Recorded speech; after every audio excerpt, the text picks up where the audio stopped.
Salut, c'est Trado, content de vous retrouver pour la mise à jour des zones d'accumulation rationnelle pour l'or et pour l'argent. On commence comme d'habitude par les actualités que j'ai trouvées pour vous en anglais. Première actualité, ça nous vient de CNBC et alors ça va vous sembler peut-être une redite, en tout cas moi ça me semble quand même assez banal comme discours, mais une tonalité un petit peu particulière. On sait que la Chine accumule beaucoup d'or, on sait que les États et que les banques centrales ne sont absolument pas les dernières à le faire, bien au contraire.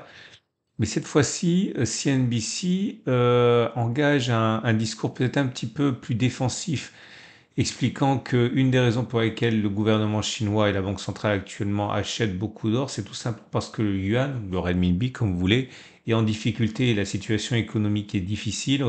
Actuellement, la récession n'est pas au rendez-vous, mais la croissance est de moins en moins vigoureuse. On connaît les difficultés sur le plan de la dette, du marché immobilier, etc. en Chine.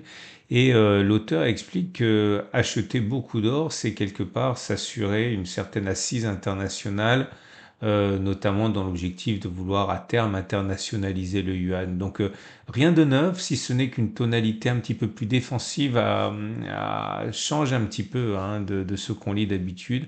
L'or comme finalement un rempart hein, contre le discrédit pour le yuan. Deuxième article que j'ai trouvé pour vous, et là aussi un petit changement dans le ton, pas dans le fond, dans le ton, puisque l'agressivité, passez-moi l'expression, dans les achats des banques centrales asiatiques et clairement des pays émergents aussi, montre que la hausse des prix n'a pas du tout ralenti la hausse des banques centrales. Bien au contraire, généralement, ce qui se passe, notamment ce qui s'est passé la dernière fois que l'or a perdu du terrain de manière significative, à la fin de l'année dernière, eh bien, les banques centrales des pays émergents ont fait leurs emplettes. Or là, on constate que les emplettes sont toujours au rendez-vous. Parmi les gros acheteurs hein, de ce début d'année, on retrouve en janvier la Turquie, la Chine, l'Inde, le Kazakhstan et la Jordanie, alors même que les prix sont chers. Donc peut-être qu'il y a une sorte de course contre la montre qui expliquerait pourquoi il semble tellement urgent d'accumuler de l'or. Bien sûr, plus de questions que de réponses, mais voilà, on savait la Chine et l'Inde acheteuses sur des points bas. Là, ils sont acheteurs sur des points hauts. Hein. Et troisième article que je trouve vraiment superbe, alors, je vous en reparlerai ce samedi parce que généralement, je garde les bons articles pour le samedi parce que ça prend du temps.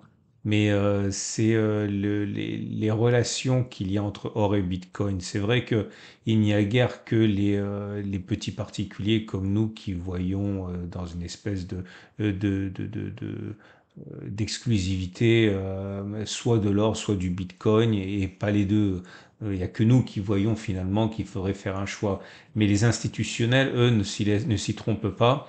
Avec les premiers ETF, j'en ai décompté deux, hein, qui proposent un amalgame gold-Bitcoin.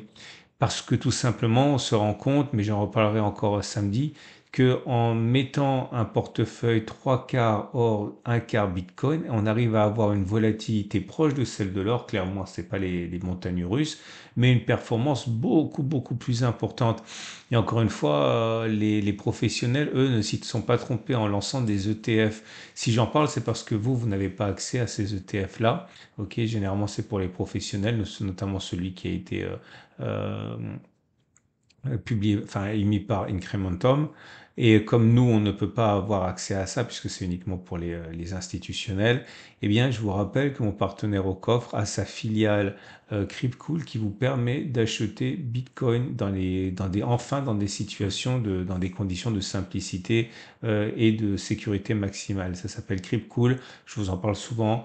Pensez à ouvrir un compte simplement pour voir de quoi il en retourne, c'est gratuit, ou regardez les vidéos qu'il vous propose, vous avez un lien en dessous de la vidéo. Mais voilà, ce n'est pas simplement, ah bah je l'ai sous les yeux, je vous le montre, hein. La performance la performance d'un mélange Bitcoin-Gold, bon, essentiellement du gold hein, quand même, hein, ça aurait fait 140% depuis 2020. Mais surtout, vous voyez la volatilité, on n'est pas sur du 69% de volatilité comme le Bitcoin, parce qu'il faut les encaisser, les 70% de volatilité. On est uniquement sur 22%, donc à peine 7 points de plus que le gold. Bref, je le dis une troisième fois, les professionnels, eux, ne s'y sont pas trompés dans leur offre aux autres institutionnels, hein. On va passer aux zones d'accumulation rationnelle. Et voilà, l'or libellé en euros. Je vous rappelle que depuis cette semaine, depuis samedi, hein, j'ai changé mon fusil d'épaule compte tenu de la hausse stratosphérique funiculaire à laquelle on assiste. Je rappelle brièvement, il s'agit maintenant pour moi d'envisager une double accumulation en zone d'accumulation rationnelle comme je le fais depuis toujours, hein. Et regardez, c'est pas que ça fonctionne pas, hein. Ce sont les ellipses, hein, mes zones d'accumulation rationnelle dans des vidéos.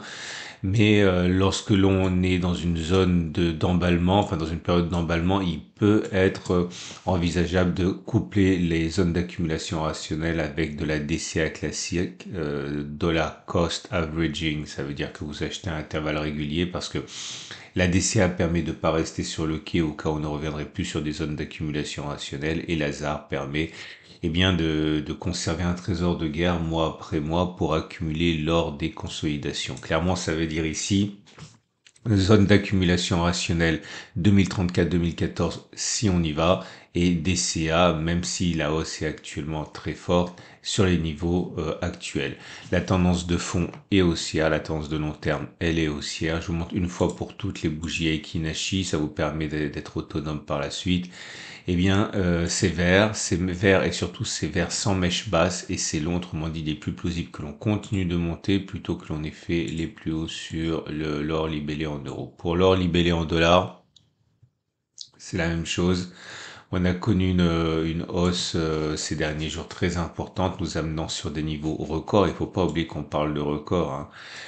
Nous sommes à 2268 au moment où je parle. La même manière ici, DCA, ben, au moment où c'est la date de faire de la DCA. Prochaine zone d'accumulation rationnelle, je l'ai rehaussé aujourd'hui hein, à 2233, 2204. Les dernières, c'était il y a 2 semaines. Hein, on avait parlé dans la vidéo 2195, 2145. Tendance de long terme haussière, tendance de fond haussière. Et là aussi, je vous rappelle hein, que les bougies Aiki-Nashi, toujours pratiques pour voir l'état des forces en présence et illustrent une pression haussière importante. Il est plus plausible que l'on aille plus haut plutôt que l'on ait fait les plus hauts sur l'or libellé en dollars. J'en profite également pour vous dire que si vous voulez passer à l'acte, acheter de l'or ou du bitcoin d'ailleurs, vous pouvez le faire par le biais de mon partenaire au coffre et de sa filiale Veracash, pardon, Cryptcool. Et si vous voulez acheter de l'or, vous pouvez le faire en physique directement dans un coffre, vous le faire livrer avec au coffre. Donc, et si vous voulez plutôt de l'or pour y adosser votre carte de paiement et ainsi remonétiser l'or en fait, hein, qui ne reste pas coincé dans un coffre comme beaucoup ne l'aime pas, eh bien Veracash vous permet de remonétiser cet or. Je suis client au coffre et Veracash d'ailleurs. On passe à là, vous avez des liens en dessous de la vidéo, si vous cliquez dessus, naturellement c'est bon pour moi parce que c'est un sponsor. L'argent maintenant, l'argent libellé en euros s'est envolé de manière très phénoménale en fait, hein, ça se dit pas, mais phénoménale. Rien qu'aujourd'hui, on en est à 3%. On arrive sur une résistance. La dernière zone d'accumulation rationnelle, c'était 22,6, 22. J'ai été obligé d'en recréer une. C'est celle-là. Ah, j'ai oublié de le marquer. Sachez, c'est entre 23,6 et 23,3. Ok. Zone d'accumulation rationnelle, ben celle-ci, celle dont je parle, et puis zone d'accumulation DCA, ben, au moment où c'est la date de faire de l'accumulation rationnelle. La tendance de fond est haussière, dans un long terme aussi. On a un croisement M50 M200 qui généralement est perçu comme un signe de hausse à venir. Alors, regardez, on est vraiment sur des niveaux très importants ici qui n'ont pas été touchés depuis 2 ans, hein. Pour l'argent libellé en dollars, on va terminer avec là aussi une envolée impressionnante de l'argent qui vient décrocher de nouveaux records là aussi, des niveaux qui n'ont pas été atteints depuis mai 2023. DCA, bah, au moment où vous envisagez de le faire. Zone d'accumulation rationnelle, je vais le remonter probablement ici bientôt, ok, mais pour l'instant je le laisse où il est. Zone d'accumulation rationnelle, la même que dans la vidéo de la semaine dernière, 24,6, 24. Voilà, on a terminé. Je vous remercie pour vos encouragements. Je vous remercie également de m'avoir suivi depuis toutes ces années, même lorsque l'or et l'argent ne faisaient rien, clairement. C'est une victoire pour ceux qui y ont cru, y compris donc vous et moi.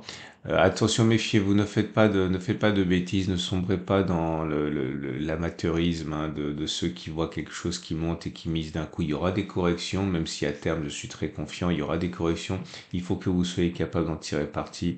Donc rentrez progressivement. C'est vraiment la règle que j'aimerais vous transmettre. Ne soyez pas pressés. Le temps de l'or et de l'argent, c'est le temps long. C'est à la fin que l'on fera un bilan.